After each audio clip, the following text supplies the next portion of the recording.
अब बात अमेरिका और ईरान की, जहां दोनों के बीच तनाव और ज्यादा बढ़ चुका है। टेंशन इस समय पीक पर है।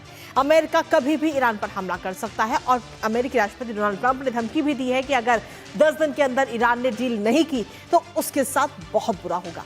उधर अमेरिका के अगर हम देखें तो बैटल शिप्स ने ईरान को पूरी तरह से घेर लिया है, यानी कि ट्रंप इस बार ईरान को छोड़ने के मूड में बिल्कुल नजर नहीं आ रहे और अगर ईरान ने उनके सामने सरेंडर नहीं किया तो फिर यह हमला होना तय है। करेंगे चर्चा और इस तनाव को लेकर और जानेंगे अपने संवाददाता से। और सीधा रुख करते हैं, इस वक्त हमारे साथ हमारे सहयोगी सीएस जोशी इस वक्त जुड़ गए हैं।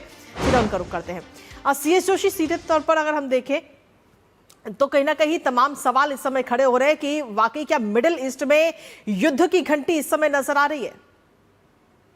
देखिए, अगर मिडिल ईस्ट की हम बात करें तो तनाव इस वक्त पर वहां पर काफी बढ़ा हुआ है और अमेरिकी राष्ट्रपति प्रेसिडेंट ट्रंप की ओर से जिस तरह की धमकियां आ रही हैं, उन धमकियों को काफी गंभीरता से लेने की जरूरत है, क्योंकि उन्होंने 10 से 12 दिन की एक डेडलाइन भी वहां पर दे दी है। और दूसरी ओर अमेरिका और ईरान के बीच में बातचीत भी चल रही है। ओमान में बातचीत हुई है, स्विट्जरलैंड में दोनों देशों के अधिकारियों के बीच में बातचीत हो रही है जी। और बातचीत से शुरुआती तौर पर तो दोनों पक्ष कह रहे हैं कि ये बातचीत सकारात्मक दिशा में जा रही है, लेकिन अगर प्रोग्रेस की बात करें, जिन मसलों को लेकर के दोनों देशों के बीच में बातचीत होनी है, उसको लेकर के अभी तक कोई हल नहीं निकल पा रहा है। और कहीं न कहीं जो अमेरिकी राष्ट्रपति की ओर से धमकी दी गई है, ये ईरान के ऊपर एक दबाव बनाने की ये एक टैक्टिक्स इसको कहा जा सकता है। और साथ ही साथ अगर ईरान जिस मामलों को लेकर बातचीत चल रही है, खासकर जो ईरान का परमाणु कार्यक्रम है, उसके अलावा जो ईरान के बैलिस्टिक मिसाइल्स को लेकर के अमेरिका बातचीत करना चाहता है, और साथ ही साथ